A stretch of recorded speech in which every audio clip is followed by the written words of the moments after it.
What up, though, basketball fans? Welcome into your home for talking hoops. This is the Hangout. I am Akil Augustine, and this is Canada's Couch, where we sit down and we break down the game you know and love. It's time for me to introduce you to today's cast of characters.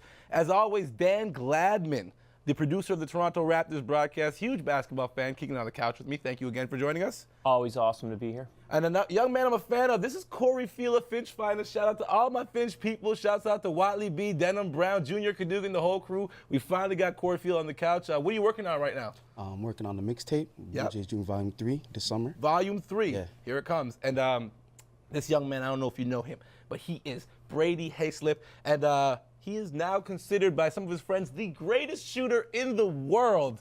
Brady, thank you for joining us. I want to quickly talk to you about, you went to Baylor University at a very interesting time. RG3 takes you guys to the top level in NCAA football. You guys had a great collegiate team that you were a part of. Talk about the experience being out in Waco, Texas, and building that program. Yeah, it was amazing. Just watching, the football team that year, and then it being my first year of NCAA basketball, it was eye-opening, and for us to make it to the tournament and make it to the Elite Eight, and then eventually lose to national champions Wildcats was tough that year. But it was a great first year for me and one of the most winningest years in NCAA history. So it was cool to be a part of that and then see, everybody kind of hop on the Baylor bandwagon after that. I think I bought my first Baylor jersey after you went there. A lot of them. Shouts out to Baylor, of course. Shouts out to Team Canada, Canadian senior men's national team. You are also a member of that. But let's talk about some other senior men basketball players. Let's talk about the Miami Heat and the Indiana Pacers. The Indiana Pacers finally decided to play some basketball, and we needed this because this series was not going the way I wanted it to go. Game 5, 93-90, the final result. Paul George goes off, showing out 37 points, exactly what was needed for this group, especially if you're going to get 0 points from Roy Hibbert on a couple of nights. But LeBron James, it really came down to the final moments of the game and what LeBron would do for his group. So let's get into it. LeBron James had an opportunity to take the game-winning shot. A few years ago, the big conversation was LeBron James won't take those shots. He's not that guy. He will never be a Jordan. Over the last few years, we've kind of changed our opinion of LeBron James. Corey, I'll start with you. You watched Game 5. What were your impressions of the final moments of the game? Did he make the right call? Is that just how LeBron has to play the game, be himself and pass the ball, or does he need to be the ace? It's a hard question because if he shoots and misses, people say, "Oh, he's not clutch. He's not a clutch performer." He's got it. But there's two people on him. Okay. So he had to find the open man, right? So, okay, all right. So you're right. I feel that he had to find the open man. You're gonna pass that ball if you're in that position. I'm not LeBron though, right? I'm not LeBron, right? So I don't know, but I see a guy open in the corner for 3. We're down 2. We're on the road. We're trying to go to the finals. Yeah. Let's get out of here. I thought there was potential. LeBron, if I'm LeBron James, I know I can get a foul call. I see Roy Hibbert helping. I'm going to take it on my own. Brady, True. You're a way better basketball player than I ever can be. So tell me, what would you do?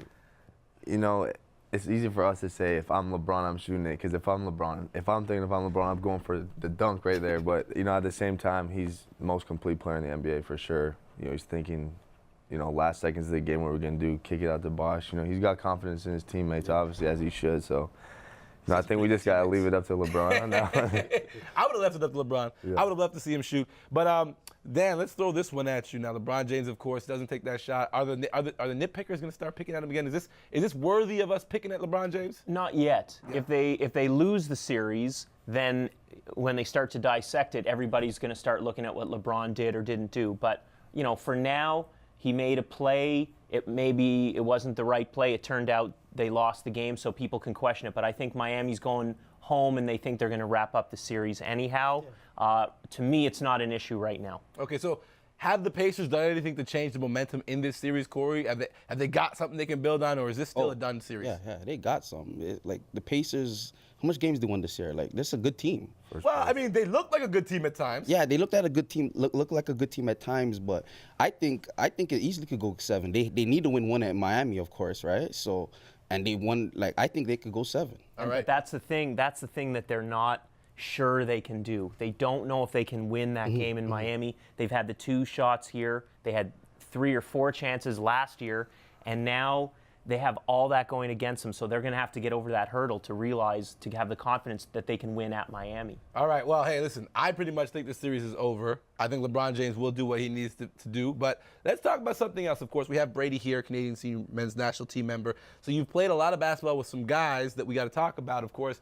Today, the Toronto Raptors had some pre-draft workouts. A couple notable names. Tyler Ennis was in the building. Jordan Baczynski was in the building.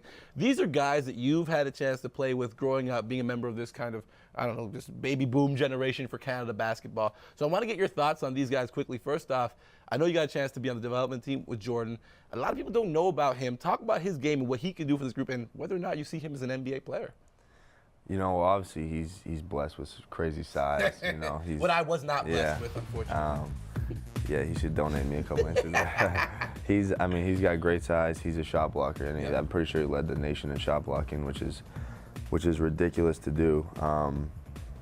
I think he can definitely make an impact at the NBA level. I mean, he's a great defender, and that's what they need. I mean, I don't think he's gonna be put in a situation where they're like, here's a ball in the block, go and do your thing. Offensive rebound, block and bigs shots. take longer to develop. Of course, but I think, he did his thing at Arizona State, and now he's put himself in a position to make something happen. Now, you're a guard, of course, and you have plenty experience guarding this next guy I want to talk about, Tyler Ennis.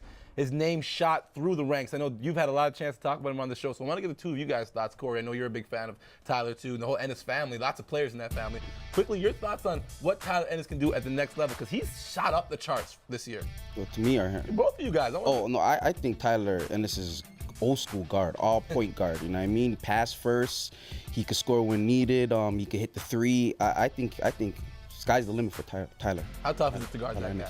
I mean, he's good. He showed this year. He's heady, calm. Everybody talked about how calm he was, and that game winner. I think it was at Pitt. Yeah. That's pretty clutch for a freshman. I mean, got Boeheim saying he's one of the most calm freshmen he's ever coached. I mean, that's big time. He's definitely future PG for sure. Yeah, definitely. I got a lot of love for him, of course. He is one of the top-ranked point guards in this upcoming draft and a member of the Canadian senior men's national team.